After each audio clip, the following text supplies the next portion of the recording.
পর পর পর পর পর সিসিটিভি ফুটেজ পাঠাচ্ছিল। তখন আমি কনফিডেন্ট হয়ে গেলাম যে একদম ওকে ও ট্র্যাকিং করে ফেলেছে। এবং আমার কেন মন বলছিল ও যেভাবে আসছিল সেটা শ্রীরামপুর স্টেশনের দিকে। তারপর এবং আমি ভোরবেলা একটা ফোন পেলাম 5টা কতয়ে একজন লোক ফোন করলো, মানে আমাকে চেনে, আমার ফ্যামিলিকে চেনে।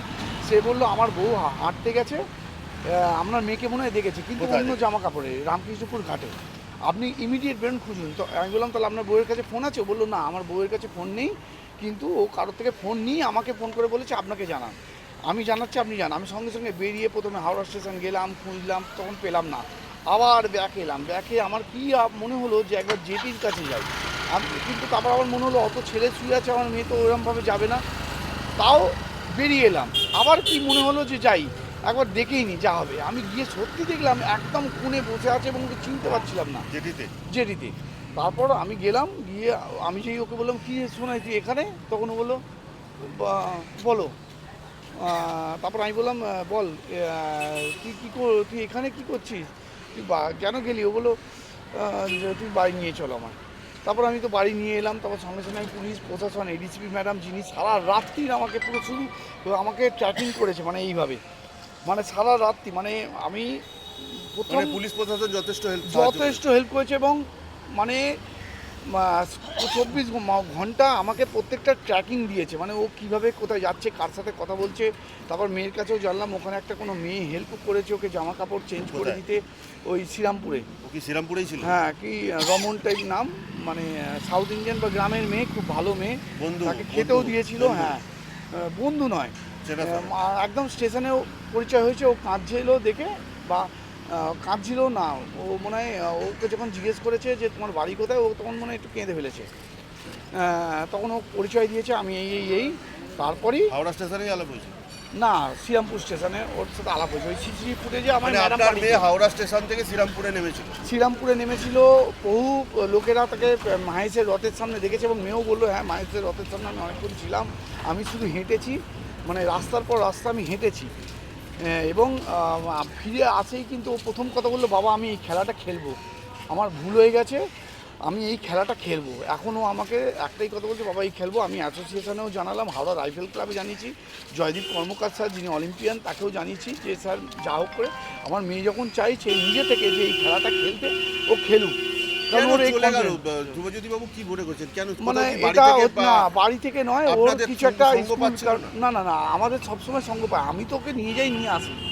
আর সবচেয়ে বড় কথা স্কুল অ্যাটেন্ডেন্স, কারণ ও খেলতে গিয়ে না স্কুল অ্যাটেন্ডেন্সটা ও মেনটেন করতে পারছিল না।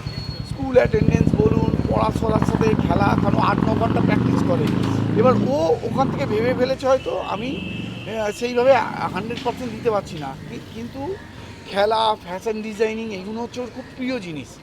কোনোভাবে আমার মনে হচ্ছে যে ও হয়তো ব্যালেন্স করতে পারিনি, বা ওর স্ট্রেস নেয়নি, বা দুদিন ফ্রি হতে গেছে, ফ্রিটা আমাকে বলতে পারিনি। কিন্তু এখনও যেভাবে হেঁচে খেলে কথা বলছে স্যারের সাথে, অলিম্পিয়ান জয়দীপ কর্মকার স্যারের সাথে কথা বললেন এবং অ্যাসোসিয়েশনে স্যারের সাথে কথা বললেন, যেভাবে উনি কথা বললেন আমি তো ভাবতেই পারছি না যে ও চলে গেছিলো। ও বলছে আমি এখন খেলতে চাই বাবা, আমাকে কীভাবে খেলাও।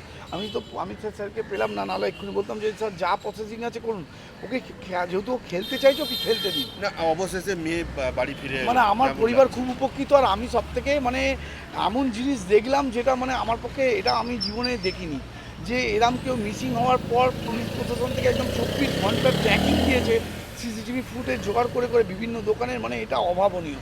আমি এর জন্য কালকে আমার সাথে দেখা করেছেন স্পোর্টস মিনিস্টার, এবং উনি বলেছেন শুভেন্দু অধিকারী মহাশয়, যেভাবে উনি খোঁজ নিয়েছেন, মানে এটা আমার কাছে অবিস্মরণীয়। এবং আমি রাজ্য সরকার, পুলিশ প্রশাসন, মিডিয়া, সবচেয়ে আপনারা যা হেল্প করেছেন, মানে ওকে চিনে গেছে এবং ও কোথাও বুঝতে পেরেছে যে আমাকে লোকে দেখছে, না হলে ও হাওড়ায় ফিরে আসবে, মানে এই ঘটনাটা ঘটবে, বা শ্রীরামপুর গেল কেন, মাহেশের রথ গেল দেখলো, সেখান থেকে লোকে আইডেন্টিফাই করলে, এটা মিডিয়া ছাড়া সম্ভব ছিল না। মানে এটা আপনাদের অসংখ্য ধন্যবাদ, আপনাদের সহযোগিতা না পেয়েছি, মানে আমি মিডিয়াকে এরমভাবে পাবো, মানে যা সমালোচনা হয় তার ঊর্ধ্বে, মানে আমি আমার পরিবার আপনাদের প্রতি যা কৃতজ্ঞ, মানে চিরকৃতজ্ঞ থাকবো।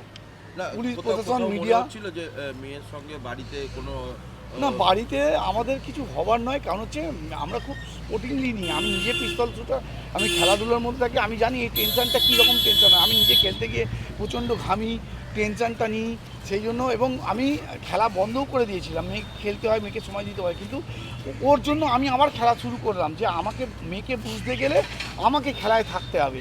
সেই জন্য এটা আমি বুঝি যে খেলার টেনশন থাকে, কিন্তু ওই স্কুল অ্যাটেন্ডেন্স, যেহেতু ওয়েস্ট বেঙ্গল বোর্ডে পড়ে, একটা অ্যাটেন্ডেন্স স্পোর্টসে ছাড় পায় না কোনোভাবে। ওই স্কুলে গিয়ে বারবার গার্জেন কল হচ্ছে যে অ্যাটেন্ডেন্স পাচ্ছি না, এটা ওর মধ্যে একটা অবশেষে problem। আমি মেয়েকে- ক্লাস টিচারকেও ফোন করে বললাম যে ম্যাডাম যদি ওর অ্যাটেন্ডেন্সটা কোনোভাবে কিছু করে, মাধ্যমিক পরীক্ষা তো, ও এই ব্যালেন্সটা করতে পারিনি লাইফে, সেই জন্য মনে হয় এখন মেয়ে ভালো আছে। এখন মেয়ে ভালো আছে। আপনারাও কথা আপনারাও বলতেন, ও খুশি? হাসি করছে, ও স্যারকে বলছে স্যার আমি খেলবো। ও এখন জেদ নিয়েছে আমি আজকে খেলবো স্যার, এই খেলাটা আমার খেলার।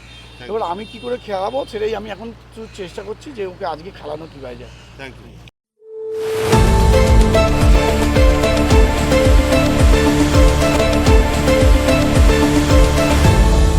আপনারা দেখছেন এই বেলা বাংলা, শিরোনামে সবার আগে।